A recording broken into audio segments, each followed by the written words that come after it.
전도운동하는 사람들이 성경에 보면은 하나님의 응답과 축복도 받지만은 세상에서는 많은 고난도 받고 핍박도 받아요. 저는 이 사도행전 성경을 보거나 또 교회 역사를 보거나 우리 한국 교회사를 보면은 피해 역사거든요. 시대마다 복음 전하다가 순교한 분들이 있고 감옥에 갇힌 분들이 많고 또 쫓겨나기도 하고 그 이단으로 몰려가지고 어려운 환경에 처하게 돼 있어요. 그런 것들을 볼 때마다 과연 나는 그런 고난과 핍박이 있으면 어떻게 할 수 있을까? 내가 그 어려움을 이기면서 믿음을 지킬 수 있을까? 그 핍박 중에도 내가 그리스도를 부인 안 하고 오직 예수 그리스도 부르면서 고백할 수 있을까? 그런 고민도 하고 또 때로는 염려도 했습니다. 그러나 그것은 불신앙이었어요. 내가 믿음 없는 그런 참 초라한 사람이었어요. 내 인격이나 내 의지나 내 능력으로 그 핍박과 고난을 이기고 승리하는 줄 알았어요. 그런데 나는 그런 능력도 없고 의지도 없고 인격도 없거든요. 그래서 나는 참 어렵다, 참 힘들다, 그런 핍박 시대에 안 태어난 것이 참 감사하다 그러는데 성경을 자세히 보니까 전도자가 복음 가지고 전도운동하면 반드시 고난과 핍박이 오는 것은 당연하거든요. 그래서 로마서 8장 17절에도 장차받을 영광을 받기 위하여 고난도 함께 받아야 할 것입니다. 하나님의 영광에 있는 곳에는 반드시 육신적인 고난이 따라오게 되어 있다. 그러나 그 고난은 잠깐이고 이후에 오는 영광은 영원함이냐 그랬거든요. 어떻게 하면은 우리는 이런 고난과 핍박을 이길 수 있느냐? 답은 간단해요. 사도행전 1장 1절에서 8절까지 말씀. 우리 예수님이 감람산에서 부활하신 모습으로 제자들에게 주신 메시지, 오직 그리스도, 오직 하나님 나라, 오직 성령 충만, 그걸 언약으로 붙잡고 집중 기도하면 그리스도가 내 마음에 각인되고 하나님 나라가 내 영혼에 뿌리내리고 성령의 능력이 내 몸속에 체질돼요. 이 유일성의 복음을 지속적으로 누리면 어떤 고난도 두려워하지 않고 감사하게 돼요. 아까 우리 찬양대 찬양할 때 우리는 죽음 앞에서도 찬양할 수 있어요. 모든 것이 다 사라지고 나 홀로 남아있는데 내 안에 각인된 그리스도는 절대 나를 떠나는 법이 없어. 믿습니까? 이게 예수 믿는 사람들이요. 유일성의 복음이 각인풀이에 체질되는 것은 우리 믿는 사람의 기본이라. 여기에서부터 신앙생활이 시작되는 거예요.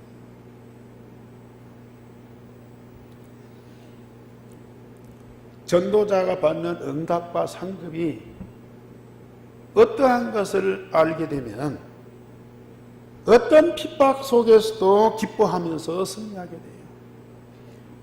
육신적으로는 피투성이가 되는 것 같지만은 우리 영적으로는 세상에서 줄 수 없는 참 기쁨을 가지고 영적 싸움에서 승리하고 반드시 성공하게 되어 있어요.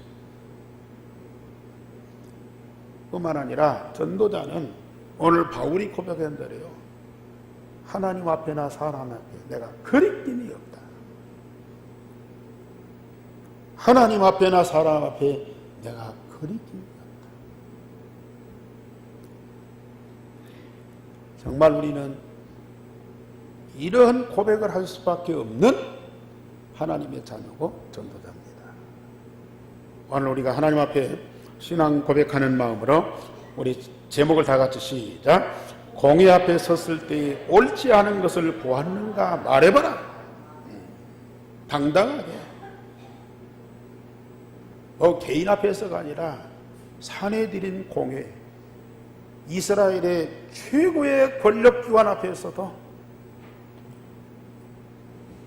당당하게 내가 옳지 않은 것을 너희들이 보았느냐, 내가 옳지 않게 행동하는 것을 너희들이 보았느냐, 그렇다면 말을 해봐라.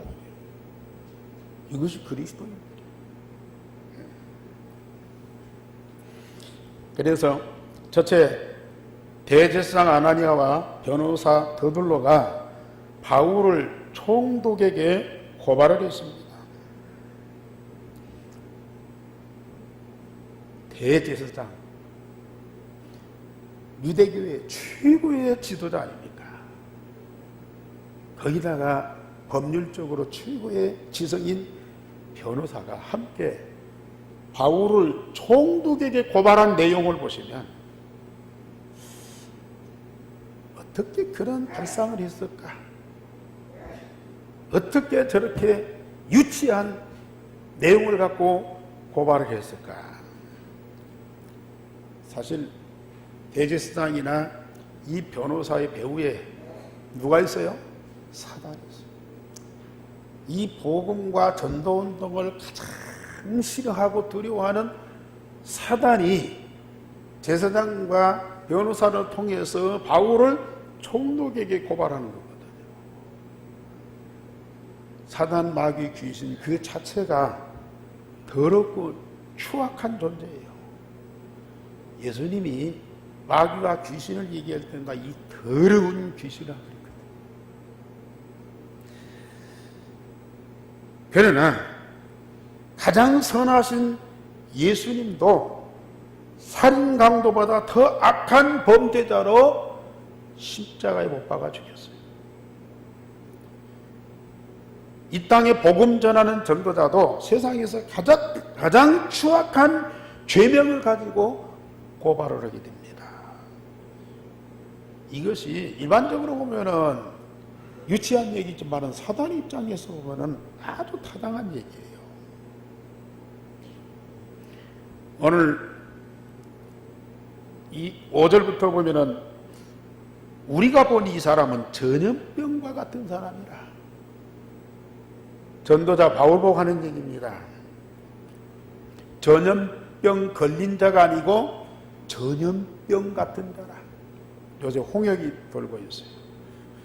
오랜만에 이 전염병이 생긴 것 같아요.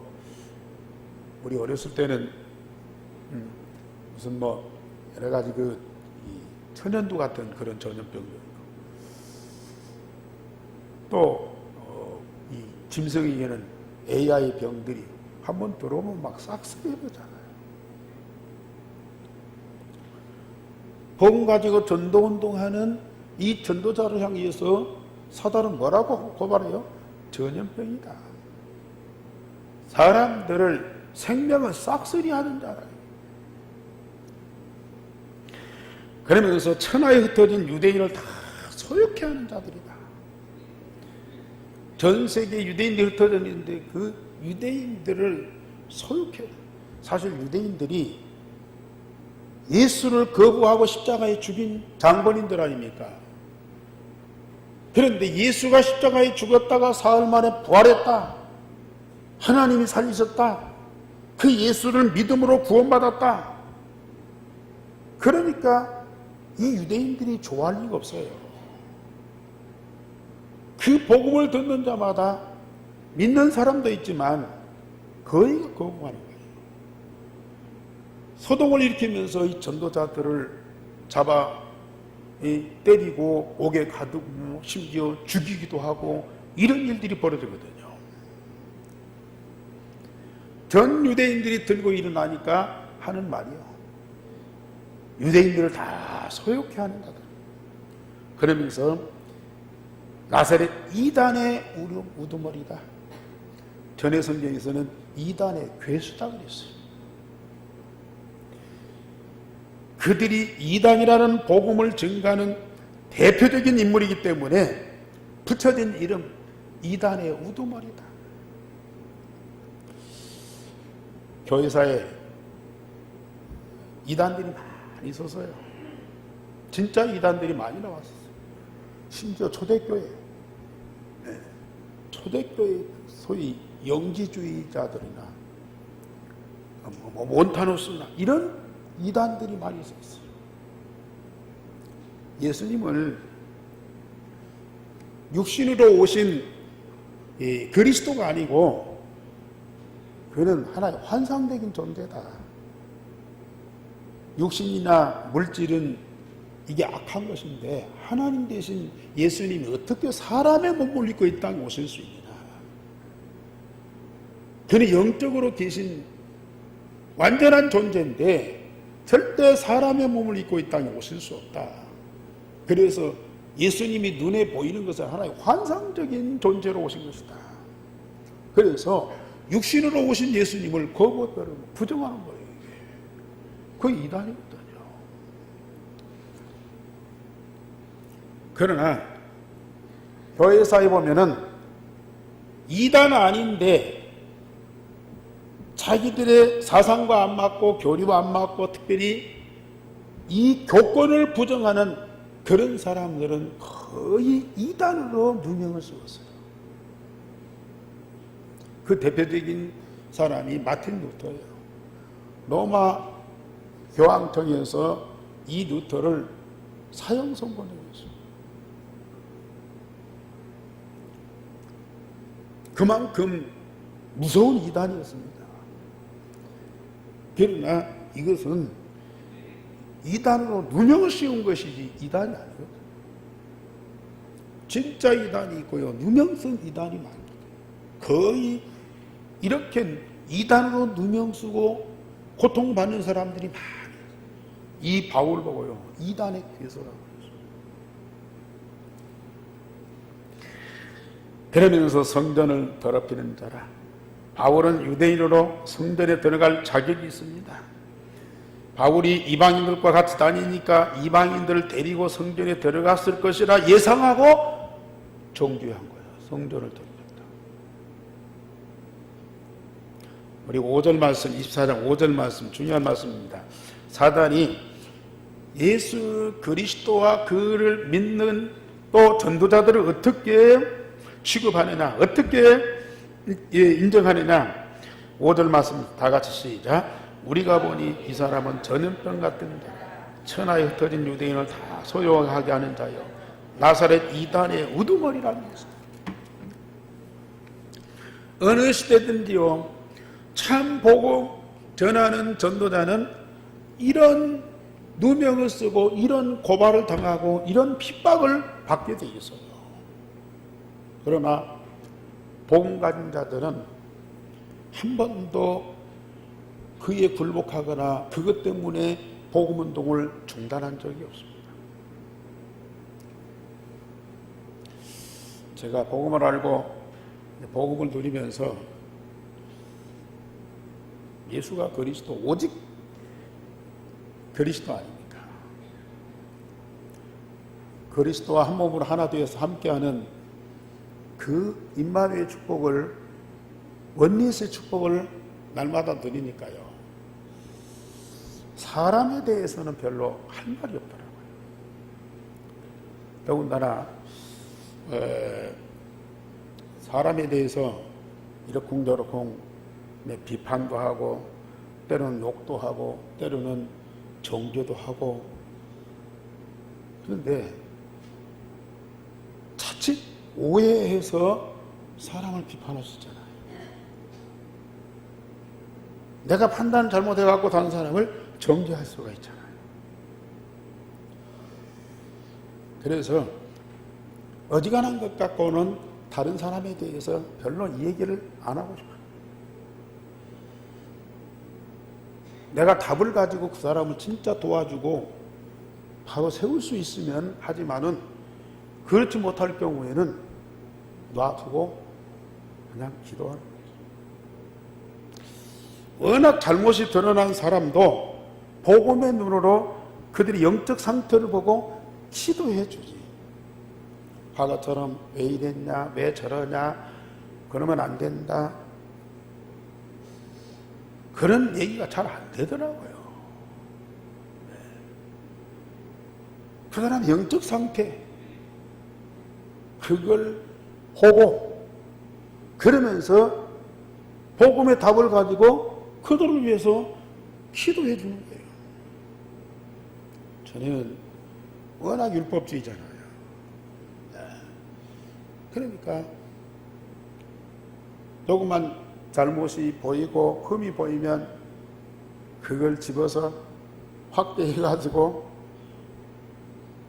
비판도 하고 욕도 하고 이 사람은 아니다 제껴놓고 그런 짓을 많이 했어요. 그런데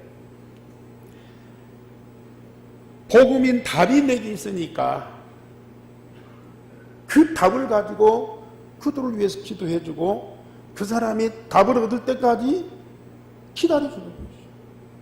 기다려주는. 심지어 나를 비판 안 하고 욕을 하는 사람도 있어요. 아까 우리 집사님 기도한 대로 우리는 육신 싸움 하지 않고 영적 싸움 싸워. 영적 싸움 싸우는 거 하나님 저 사람이 잘못됐으니까 저 사람 알게 하고 저 사람 잘못된 거 책망해 주시고 저 사람 내 앞에 무릎 꿇게 해주시고 그걸 필요가 없어요. 그 사람 속에 진짜 복음이 들어갔어요. 복음이 그 선을 살리고 복음이 그를 치유하고 그를 새롭게 변화시켜 주옵소서. 이 기도하는 거죠. 육신 싸움 싸울 필요가 없다니까요. 영적 싸움 싸워. 우리 이제 지난주에 얘기했지만 초등부 아이들도 영적 싸움 싸우는데 어른들이 돼가지고 육신 싸움 싸우겠습니까?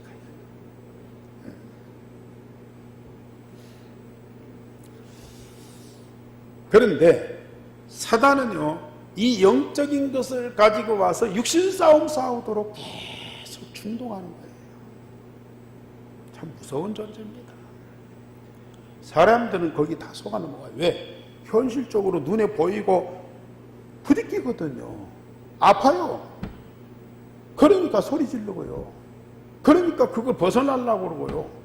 그러니까 상대방을 갖다 어떻든지 꺾고 억누르려고 그러고 죽이려고 그러고 그러는 거거든요. 이게 사단의 전략이에요. 그런데 복음은 내가 잘못이 없는데도 오히려 오늘 바울과 전도자들처럼 다른 사람들을 복음으로 살려서 하나님 만나고 하나님 자녀로서 하나님과 함께 하나님 말씀 응답받고 최고의 전도자가 되도록 하는 이 전도운동 하는데 사단은 사람들을 시켜서 오히려 그걸 막을 뿐만 아니라 누명을 세워서 핍박하고 정죄하고 감옥에 가두고 막 그러거든요. 바울 사도가 지금까지 사도행전에 이 많은 핍박과 고난을 당했어도 한 번도 그들과 싸운 적이 없어요. 한 번도 그들을 비판하면서 그들의 잘못을 지적하고 그러면서 내가 옳다 그런 적이 없어요. 오늘 여기 변명하는 것도요. 로마 가이사 앞에 서기 위한 하나의 과정이지 자기가 옳다 주장하고 나는 무죄하다 여기서 해방받기 위해서 변명하는 것이 아니라니까요.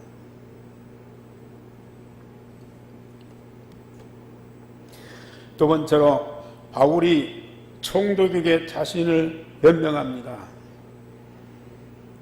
저 사람들이 나를 성전을 더럽히는 자라고 고발을 했는데 나는 예루살렘에 예배하러 갔다가 절차에 따라서 결례의식을 행하였고 누구와 변론하거나 회당과 시중에서 무리를 소동케 한 일이 없었고 그걸 본 사람도 없고 또 그런 증거도 없다.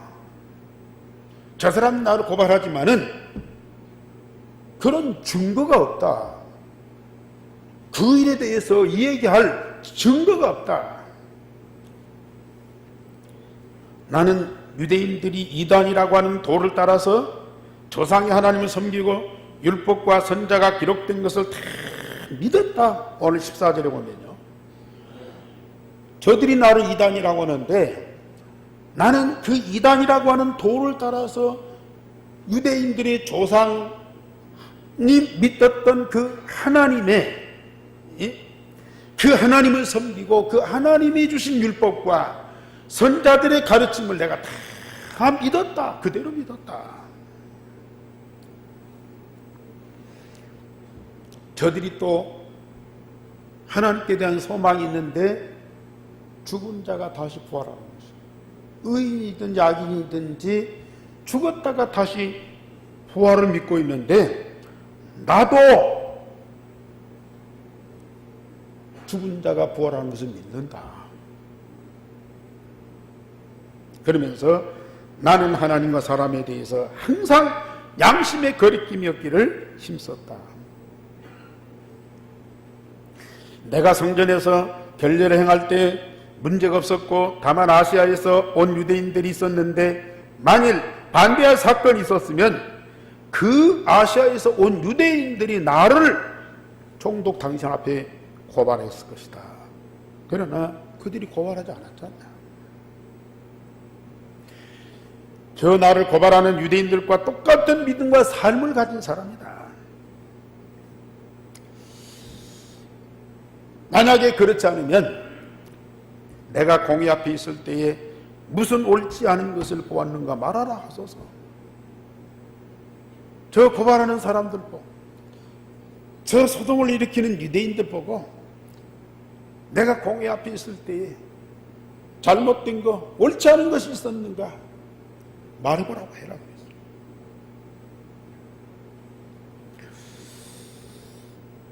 다만 나는 죽은 자의 부활에 대한 이 한 가지 때문에 신문을 받고 있다. 이 죽은 자의 부활 누구예요? 예수님이 십자가에 죽었다가 사흘 만에 부활하셨을 이 복음을 증거하는데 유대인들이 총동원되어 이방인들이 합세해서 빌라도와 헤롯이 힘을 모아가지고 예수를 십자가에 못 박아 완전히 죽였어요. 십자가에 죽였어요. 무덤 속에 사흘 동안 있었어요. 완전히 죽었는데 하나님이 그를 살리셨어요. 예수를 없애려고 모든 권력과 모든 교권과 모든 민중을 총동원해서 예수님을 십자가에 죽였어요. 예수는 없애야 되고 있어서는 안 돼요. 그런데 그를 하나님이 살리셨다. 얼마나 억울한 일이에요. 자기들의 노력과 자기들의 성공이 완전히 무너져버린 거 아닙니까? 죽은 예수가 살아났다. 그럼 어떻게 될 것이냐? 예수가 살았을 때도 자기들 말대로 많은 이 사람들을 선동하고 또 성전을 무너뜨린다고 그랬고 그런 자인데 만약에 그가 살아났다면 어떤 일이 벌어지겠느냐? 이게 제일 두려운 거예요. 그런데 전도자들은 그걸 전하고 다니거든요.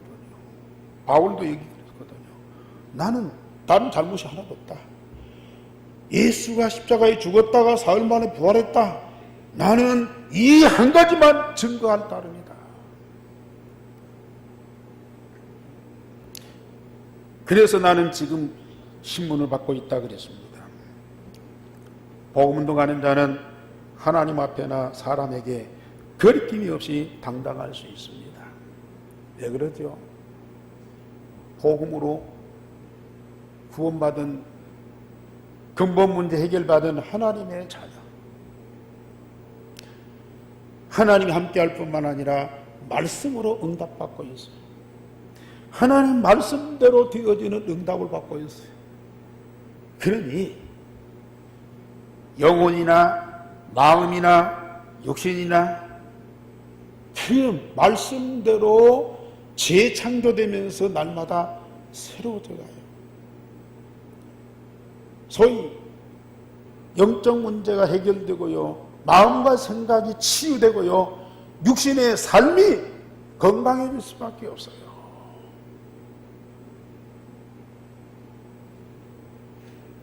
그러니 하나님 앞에나 사람 앞에 거리낌입니다. 사실 우리 예수 믿는 사람들은 아까 말씀드린 대로 복음 때문에 고난과 핍박은 받을 수 있어요. 그러나 사람들에게, 어느 사람들 앞에서도 욕을 먹을 수는 없어요. 물론 사단이기 때문에, 그 사단에 붙잡힌 사람들이기 때문에 사단의 입장에서 보면 우리가 완전히 틀렸죠. 완전히 이단이죠. 세상에서 있어서는 안 될 텐데. 그래서 예수님이 십자가에 죽인 자들 아닙니까? 예수님까지도 부정하는 그들이기 때문에 그들에게 욕을 먹을 수 있어요. 그들에게 핍박은 당할 수 있어요. 그러나 사실 옳지 않은 것이 있는가 보라. 그거 있으면 말을 해라.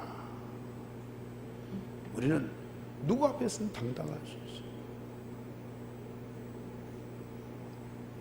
더군다나 예수 그리스도가 십자가에 죽었다가 사흘 만에 부활하신 이 복음을 당당하게 증거하는 증인만은요, 하나님 앞에나 사람 앞에 거리낌이 있을 수가 없어요. 정말 전도자는 응답받게 되어 있습니다. 전도자는 하나님이 치유하셔서 서비스로 세울 수밖에 없다니까요.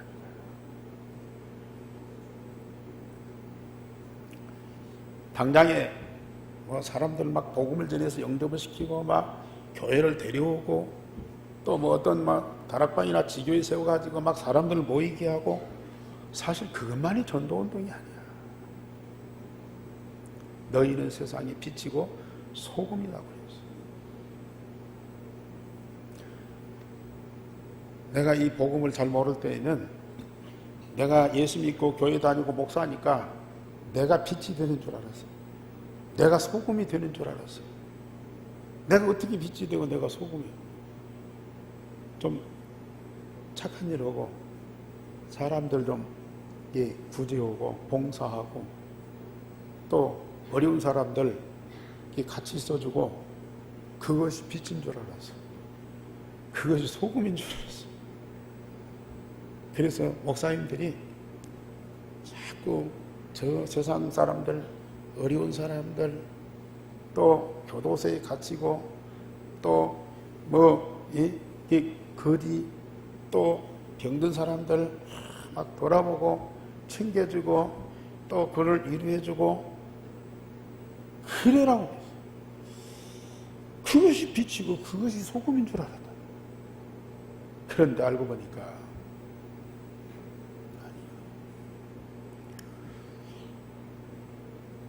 우리 안에 복음 대신 그리스도가 계시잖아요.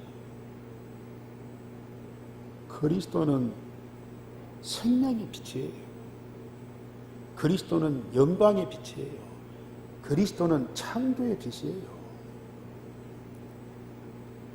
우리 안에 그리스도가 계시면 그 그리스도는 빛으로 나타나게 돼 있어요. 말로 해서가 아니고 우리의 삶 통해서요. 우리 안에 빛 대신 그리스도가 나타나고 보여지고 증거되게 돼 있다니까요. 이 세상의 빛과 소금은 오직 그리스도밖에는 없어요.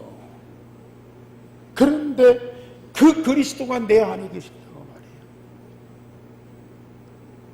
내 안에 계신 그리스도가 우리의 삶 속에서 드러나고 보여지게 되어 있어요. 그 빛이 어디에 비춰져요?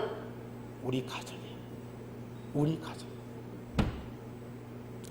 빛이 비춰지면 어둠이 무너지고, 어둠이 무너지면 그것이 뭐가 이루어져요?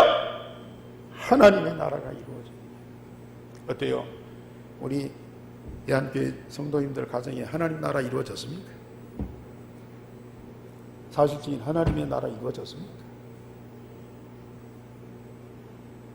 믿는 자 속에 반드시 그리스도가 계시고, 그 그리스도가 우리의 삶을 통해서 드러나고 증거되면 우리 가정에서부터 비춰지잖아요. 가정을 빛으로 비추면 어둠이 무너지고, 어둠이 무너지면 반드시 하나님의 나라가 임하는 거예요. 마태복음 12장 28절에 내가 하나님의 성령을 힘입어 귀신을 쫓아내는 것이면 하나님의 나라가 이미 너희에게 임하였느니라. 아멘입니까?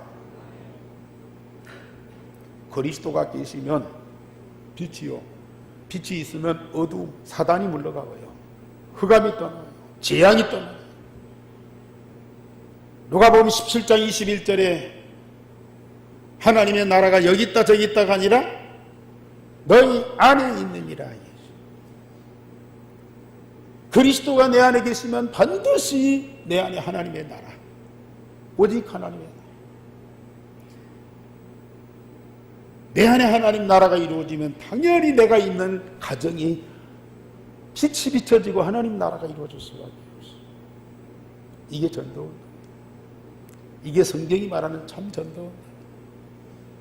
정말 이 축복을 전도자가 아니면 어떻게 누리겠습니까?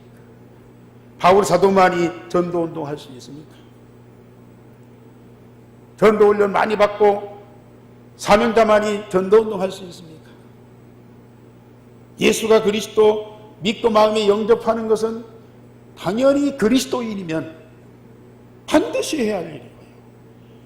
그리스도가 계시면 하나님의 생명이 회복되고 하나님의 자녀되는 권세가 내게 주어져 있어요. 그 권세를 가지고 하나님 앞에 당당히 나가는 거예요. 그 권세를 가지고 세상 속에 당당하게 들어가는 거예요. 그리스도인.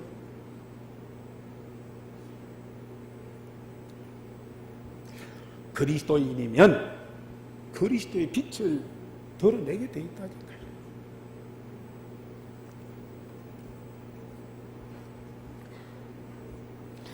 세 번째로 성공한 자의 전형적인 실상을 보여주는 벨릭스 총독을 보여주고 있습니다. 바울의 변명을 듣고 총독이 이 도에 관한 것을 아는 거로, 그 자세히 아는 거로 천부장에게 이 사건을 처리하도록 일림하고 그동안 여러 가지 편의를 보아주도록 지시를 했습니다. 성공한 정치인이나 경제인들, 이 사람들은 이성적인 판단을 가지고 어느 정도 복음이나 신앙에 대한 지식을 갖고 있어요. 뭐 책도 읽어보고 사람들은 소리도 듣고, 그냥 좀 일반 사람들은 막무가내로 막 부정하고 비판하고 그런 것이 아니고, 이 사람들은 어느 정도 이성적인 판단을 하거든요. 그렇기 때문에 어느 정도는 알고 있어요. 누가 가르쳐주든지 뭐 어떻게 전달하는지 이 벨릭스 총독이요, 이 복음에 대해서 자세히 알고 있었어요.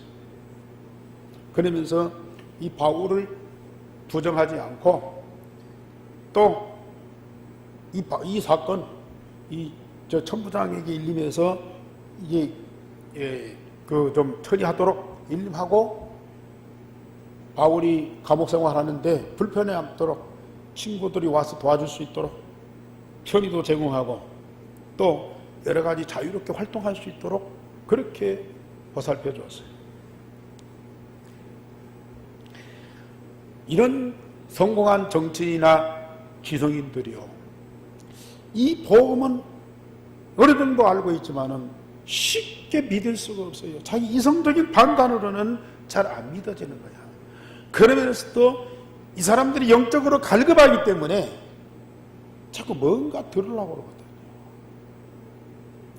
그래서 이 벨릭스도 하나님의 이 축복을 받고 싶어요. 그러나 사실 잘 안 믿어져. 그래서 이 바울을 자주 불러서 이 얘기를 듣습니다. 그런데 바울이요, 정확한 복음을 얘기하잖아요. 그냥 성경 지식이 아니고, 그냥 하나님에 대해서 설명하는 것이 아니고 정확한 복음을 준 거예요. 그 그리스도를 믿고 구원받아야 된다. 하나님의 자녀로 신분과 권세가 바꿔져야 된다. 이 복음 통해서 근본 문제 해결받고 운명에서 빠져나와야 된다. 그렇지 않으면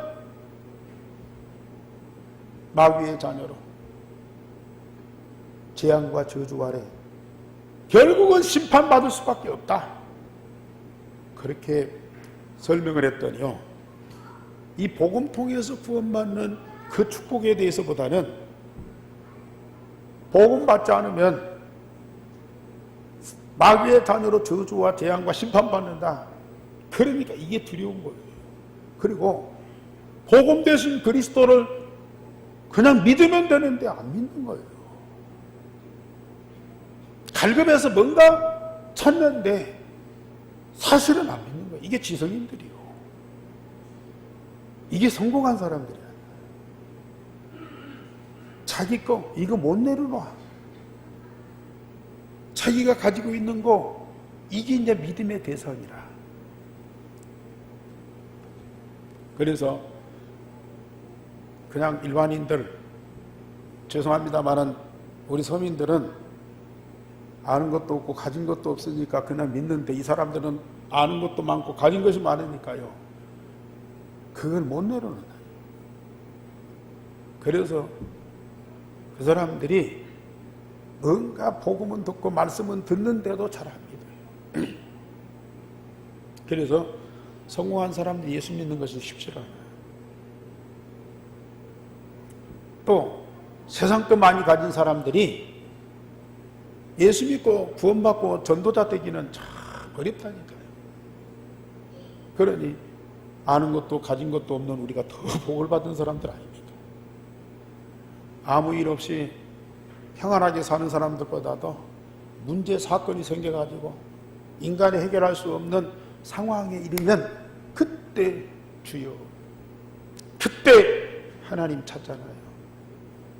오히려 문제 없는 사람보다 문제 사건 가진 그 사람들이 복음을 가지고 하나님 만나고 하나님 응답받는 더 빠른 길이라고.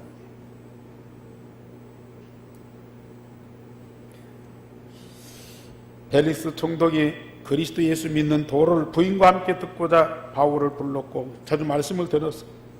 그런데 또 이 성공한 사람들, 또 세상 것을 가지고 있는 사람들은 세상에 대한 욕망, 세상에 대한 어떤 야망, 이게 더 강하다니까요. 그래서 아니, 감옥에 갇힌 죄수 바울한테 무슨 돈을 받아. 물론 이제 바울을 돕는 동역자들도 있고 십주인도 있고 뭐 그러니까 그런 후원도 있고, 그래서 뭐 바울이 뭐 감옥에 있다고 막 가난하게 살고 뭐 굶주리고 그거 아니지만은 이 총독이 바울에게 돈을 바라고 바울을 자꾸 불러서 얘기하는 거예요. 바울이 죄 없는 줄 알고 해방시켜 줘야 되는데 유대인들의 여론, 일반 사람들의 어떤 여론, 이것이 두려워서 바울을 감옥에 가둬두는 거예요. 참, 세상에 복음 없이 성공한 사람들 안타까워요. 참 불쌍해요. 알면서도 그걸 이행을 못해요.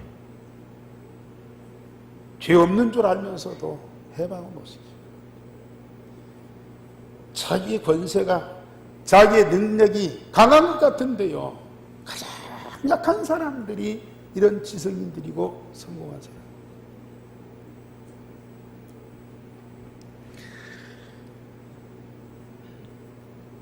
정치인들, 또 경제인들, 지성인들의 본능적인 행동입니다. 돈과 사람들의 여론, 이게 하나님보다 더 무서운 거예요. 사람들은 그렇게 살아갈 수밖에 없어요. 예수님도 제자들 보고 물어봅니다. 사람들이 나를 누구라 하느냐? 여론을 들어서 엘리야다, 에레미야다, 또 세례요한이다, 선지자 중 하나다. 너희는 나를 누구라 하느냐? 베드로가 주는 그리스도시요 살아계신 하나님의 아들입니다. 여론에 의해서 움직이는 것이 아니고 분위기에 의해서 움직이는 것이 아니고 하나님이 내게 주신 응답을 가지고 확실하게 결단하면서 고백할 수 있는 그 사람, 이 사람이 바로 그리스도인이고 이게 바로 전도자입니다. 결론적으로 말씀드립니다. 우리는 날마다 오직을 발견하세요. 가정생활 속에, 직장생활 속에, 사업 속에, 사건 속에, 문제 속에 오직이 있습니다. 여러분들이 꼭 붙잡아야 할 오직이 있습니다. 그거 다 붙잡으면 답이 나오게 되죠. 내가 어떤 상황이 있든지, 내가 어떤 문제 속에 있든지, 어떤 사건 속에 있든지, 바울이 지금 감옥에 이렇게 고통받고 있을지라도요, 그 가운데 오직이 있어요. 그거 하나 딱 붙잡고 있으니까 하나님이 유일성의 응답을 딱 주세요. 누구도 막을 수 없는 하나님이 주시는 응답이 있다니까요. 사람의 도움도 필요하고 이해도 필요하지만은 하나님이 주시는 응답, 그 현장의 그 사건 속에 또 오늘이라고 하는 이 시간표 속에 내게 주시는 하나님의 응답이 있다니까요. 그 응답을 우리는 받는 거예요. 그러면서 내게 주시는 말씀을 가지고 나를 날마다 새롭게 재창조해 가는 거예요. 내 겉사람은 부패하지만 내 속사람은 날로 새로워지는 거예요. 그 비밀이 유일성의 복음 속에 다 있어요. 정말 얼마나 감사하니. 그러면서 날마다 자신을 발견하고 말씀으로 치유하면서 서밋으로 서라. 전에는 내가 나잖아요. 지난주에 말씀드렸지만은 가장 소중한 사람이 세상이었어요. 그래서 나를 중심해서 모든 것을 보고 판단해. 이 사람은 이렇고 저 사람은 어떻고 나라가 어떻고 다 보고 판단해. 또 나 자신을 내가 알잖아요. 내 생각 속에 내 마음 속에 있는 것들 다른 사람 모르지만 나는 알고 있잖아요. 그 내가 나를 제일 잘한다고, 내가 나를 제일 위하고, 내가 나를 지키고, 내가 나를 어떻게 잘되게 하고 그런 줄 알았는데요. 이 복음을 알고 유일성의 복음이 각인뿔이 체질되니까 내가 나를 제일 몰랐어. 전에 알던 나하고 복음 가지고 나를 보는 나하고는 달라. 내가 나를 몰랐다니까요.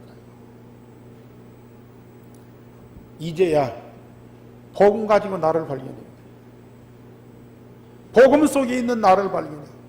그리스도가 내 안에 계시니까요. 그 그리스도에 의한 나를 발견해. 이제야 나를 보는 거예요. 내가 어떤 존재인지, 내가 어떤 상태인지, 뭐가 문제인지 그때서 발견되는 거예요. 복음으로 답을 얻으니까요. 어떤 것도 문제가 안 돼요. 나의 생각과 마음에 병든 것들이 하나씩 치유되고 변화가 된다니까요. 그러면서 그리스도의 장성한 분량, 그리스도의 장성한 분량까지 이르는 서밋이 되는 거예요. 정상에 다 올라가는 거예요. 우리 그리스도인들, 우리 함께 성도인들 얼마나 멋진 사람들입니까? 내가 봐도요, 너무 멋진 사람입니다. 말씀과 기도, 전도 흐름 속에 함께하면 사람 앞에, 하나님 앞에 옳지 않은 것이 있을 수가 없습니다. 그러면서 우리는 올해 틀을 깨고 새 틀을 갖추면서 가정 보고, 다른 데도 내 안에 계신 그리스도의 빛을 비추지만 내 가정 속에 그리스도의 빛, 가정 속에 그리스도의 빛으로 충만하도록 하시고, 내 가정이 진짜 하나님 나라 그 영광으로 가득하도록 하시고, 기도하시라니까. 1인 1다락방, 여러분들 현장에서 적어도 시스템을 갖춘 다락방 하나는, 말씀운동 한 현장은 반드시 갖춰요. 이를 위해서 여러분들의 열심과 노력으로 되는 것이 아니고 예배 성공하면 돼요. 오늘 이 예배 하나님과 함께 하시는 그 영적인 은혜를 충만히 받고요, 내게 주신 하나님의 말씀 내 마음에 사실적으로 축복을 누리면 이게 나가요. 주일날 그리고 토요일날 핵심 훈련 받겠어요. 여러분들이 체질 바꿔야 돼요. 옛 틀을 꺼고 새 틀을 갖춰야 된다니까요. 훈련 받겠어요. 주일날 예배, 토요일날 핵심, 이거요, 여러분들 마음에 남고 진짜 성공하도록 기도하시라니까요. 하나님이 응답하십니다. 여러분들을 이 시대의 전도자로 쓰시기 위해서 하나님이 응답하십니다. 반드시 축복을 누리시기 바랍니다. 우리 하나님 감사를 드립니다. 오늘 또 우리 사랑하는 성도들에게 바울에게 주신 응답을 똑같이, 바울에게 통해서 이루어진 전도운동이 똑같이 일어나도록 역사하심을 믿고 감사를 드립니다. 우리 한교회 모든 성도들이 이 시대에 하나님 앞에 사람 앞에 거리낌이 없이 온전하게 하시며 치유되고 서밋이 되게 하옵시며, 그래서 하나님 앞에 사람 앞에 당당하게 설 수 있는 자들이 되어지게 하여 주시옵시며, 참복음 그리스도의 생명의 빛을 온 땅에 증거하되 우리 가정에, 우리 직장, 산업 현장에 비춰지게 하여 주시고 하나님 나라 그 영광으로 가득하게 하여 주시옵소서. 주 예수 그리스도 이름으로 기도하옵나이다. 아멘.